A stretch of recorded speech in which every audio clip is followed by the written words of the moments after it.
સિંગવડ તાલુકાના તોરણી પ્રાથમિક શાળાના આચાર્યએ તેમની શાળામાં ધોરણ 1માં અભ્યાસ કરતી 6 વર્ષની બાળકી સાથે પોતાની કારમાં દુષ્કર્મની કોશિશ કરતા બાળકી બૂમાબૂમ કરતા આચાર્ય દ્વારા તેની હત્યા કરી દેવામાં આવી હતી। ત્યારે આ નાનકડી માસૂમ બાળકી સાથે બનેલી આ ઘટનાને લઈને ઘટનાના વિરોધમાં ગરબાડા તાલુકા કોંગ્રેસ સમિતિ દ્વારા ગરબાડાના માજી ધારાસભ્ય ચંદ્રિકાબેન બારિયાની આગેવાનીમાં હાથમાં બેનરો અને સૂત્રોચ્ચાર સાથે ગરબાડા નગરમાં રેલી કાઢવામાં આવી હતી અને આ ગરબાડા મામલતદારને આવેદનપત્ર આપી નરાધમ આચાર્ય ગોવિંદ નટને વહેલામાં વહેલી તકે ફાંસી આપવામાં આવે એવી માંગ કરવામાં આવી હતી। આ કાર્યક્રમ ગરબાડાના માજી ધારાસભ્ય ચંદ્રિકાબેન બારિયા, દાહોદ જિલ્લા કોંગ્રેસ પ્રમુખ હર્ષદ નીનામા, ગરબાડા તાલુકા કોંગ્રેસ પ્રમુખ સોમાભાઈ ચૌહાણ સહિતના કોંગ્રેસી આગેવાનો તથા કાર્યકર્તાઓ ઉપસ્થિત રહ્યા હતા। અહેવાલ માંજુભાઈ બારિયા, દાહોદ જિલ્લા બ્યુરો ચીફ।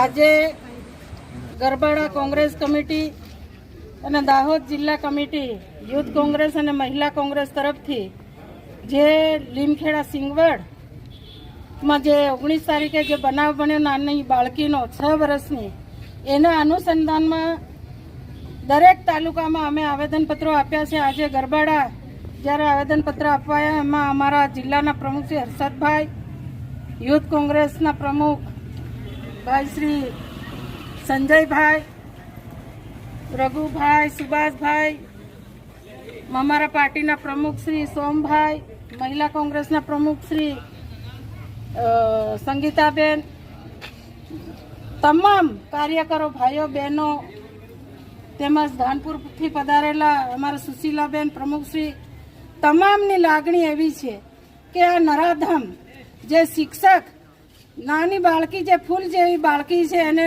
ગાડીમાં બેસાડીને સ્કૂલ સુધી લઈ જાય છે, પણ એને રસ્તામાં હવસનો કીડો જાગ્યો।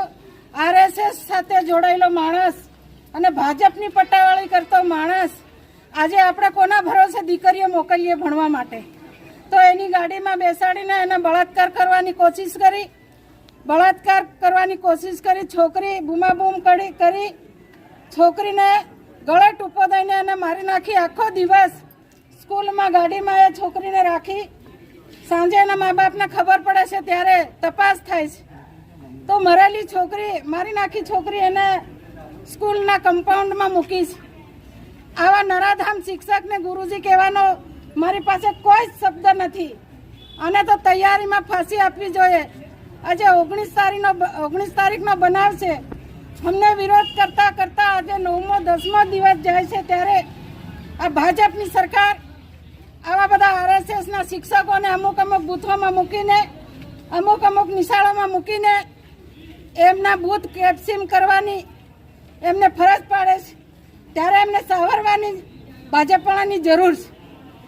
પણ હું તો એમ કહેવા માંગુ છું, હર્ષ સંઘવીને પડકાર ફેંકું છું, હર્ષ સંઘવી ગૃહમંત્રી છે, તારે રાજીનામું આપી દેવું જોઈએ। તારા ઘરમાં બી છોકરી છે, અમારી બધાની છોકરી છે। આજે અમે બધી માયો છે ત્યારે હર્ષ સંઘવી એને જેલમાંથી કાઢીને અમને સોંપી દે। અમારી મહિલાઓ તાકાતવાન છે, અમને એને શૂટ કરી દેશું, કરશું કે નહીં? એટલા માટે આજે અમારું દિલ એટલું બધું રડે છે કે આજે આ મહિલાને, આ દીકરીને ન્યાય આપવા માટે કામકાજ છોડીને અમે બધા અહીંયા આવ્યા છે। ત્યારે ફૂલ જેવી દીકરી, 6 વર્ષની દીકરીને ન્યાય મળે, એને ફાંસીની સજા આપવી જોઈએ। એમના વાલી વારસોના પરિવારજનોને 50 લાખ રૂપિયાનું વળતર જાહેર કરવું જોઈએ। અત્યાર સુધી કોઈ શિક્ષક એના ભલામણમાં આવ્યો નથી, કારણ કે શિક્ષકોનો યુનિયન ચાલે છે, એમને પગાર વધારો હોય, 5મો પગાર પંચ હોય, જૂની પંચવટી યોજના હોય, એને રજૂ કરવા માટે ગાંધીનગર ધરણા કરે છે। શિક્ષકોનો સંઘ બી આજે આ છોકરીની વારે આવ્યો નથી, એટલા માટે તમામ શિક્ષકોને બી હું વખોડી કાઢું છું અને જે અમારી માંગણી છે કે આને સાલા નટને ઉપરથી સફેદ છે, અંદરથી નાંગો જ, એને જેલમાંથી કાઢીને એને શૂટ કરવું જોઈએ એવી મારી માંગણી છે। એમના વાલી વારસોને 50 લાખ રૂપિયાનું વળતર આપવું જોઈએ. એમના ઘરેથી એક સભ્યને નોકરી, સરકારી નોકરી આપવી જોઈએ. જય હિન્દ.